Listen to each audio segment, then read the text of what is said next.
Welcome to issue number 2 of Bishop War College. Now the Captain Commander of Krakoa's military defenses, Bishop has put together a training program, war games for younger mutants to sharpen their offensive and defensive capabilities.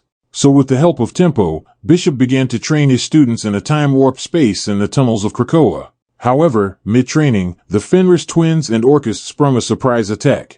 During the fight, something went awry and Tempo and Bishop were transported to an alternate universe, leaving the students now rendered powerless by a modified Blight's will behind to fend for themselves.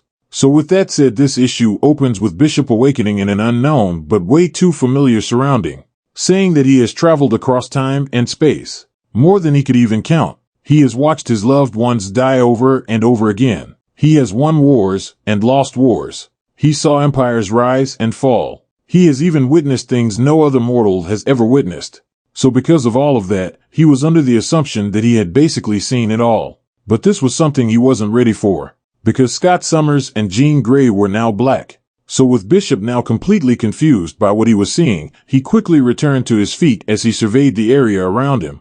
In a defensive position, both Jean and Cyclops attempted to make contact with their mysterious new visitor, trying to defuse this tense situation. So as Jean approaches Bishop, he quickly reaches for a weapon, which was the wrong move because Cyclops quickly put himself between Jean and Bishop and launched an optic blast after Jean's attempt to calm his mind failed. But little did Cyclops know, that was exactly what Bishop needed to get a quick boost. So once that Captain Commander was fully charged, Bishop let out a massive blast back to the original sender. But with Jean's great reflexes, she was able to create a barrier before impact. So with things quickly escalating way past words, a blue furry fist struck Bishop clean in the jaw as he went crashing to the ground. For reinforcements have arrived. And let me just say that this version of Beast looks amazing. If I could choose one for the main storyline, I would say this one looks boss. But anyway, with the odds completely stacked against Bishop, Jean tells him that I'd stay down if I were you. But luckily, before we get the chance to see if Bishop would listen to her warning, a mysterious voice called out to end the conflict. As this universe, Charles calls for enough. So with everyone temporarily stops, Charles calmly makes his way before the visitor and calls him Bishop so all could hear. For of course, unlike Jean, Charles used his mutant power for information, not restriction. So with his identity known by the team, Bishop responds by questioning Charles's identity, which the professor responds by saying he is indeed Charles, just not the one he knows. And with that statement and maybe some unseen mental persuasion, Bishop slowly comes to the realization that this whole place is real. So with the situation slowly de-escalating, Charles reaches out a friendly hand as he states, "This universe is wide and full of variations." So with some skepticism, the X-Men started to relax as the professor continued to speak. For he tells them, he has it on good authority that Bishop means us no harm. And at that moment this universe version of Bishop arrives on the scene as he comes face to face with his Krakoan counterpart. Now, via a data page, we learn that this version of Bishop is not really a member of the X-Men. In fact, we learn that he isn't really a fighter to begin with. For this universe, version is more of an academic professor. So with that said, we skip back over to the main universe where we see the Fenris twins talking to the traitor Moria over a video call. And as their superior officer, she asked if the operation had been compromised or not, in which the twins respond by saying they are currently on track, because the drilling into the island can continue. But anyway, despite their reassurance, Moria doesn't really buy that this mission is still a go, considering Bishop just caught them. But lucky for the twins, Bishop was pushed into a different universe and the kids are still underground. But despite the twins trying to justify their actions, Moria wasn't having it, because she paid for a job to be done with nothing less than perfection. So with nothing left to say, Moria ended the transmission, leaving the twins to strategize their next moves, which was to hunt down the kids as the rest of the Orchis forces continued to drill into the stone.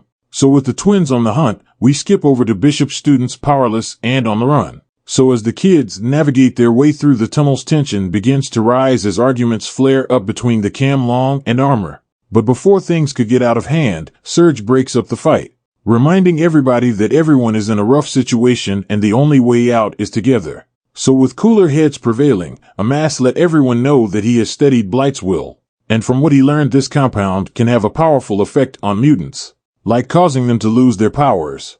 But based on the way this batch is reacting, The twins must have altered it, because it dampened some powers but caused others like Tempo's power to act erratic. So with that information out there, another question arises, which was what is Orchis' plan? Because Orchis didn't expect to find anyone down in the tunnels.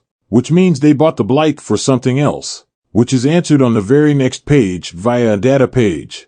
Because in Moria's report, she states, the Blight could be used as an anesthetic to Krakoa, which allowed them to dig into the island.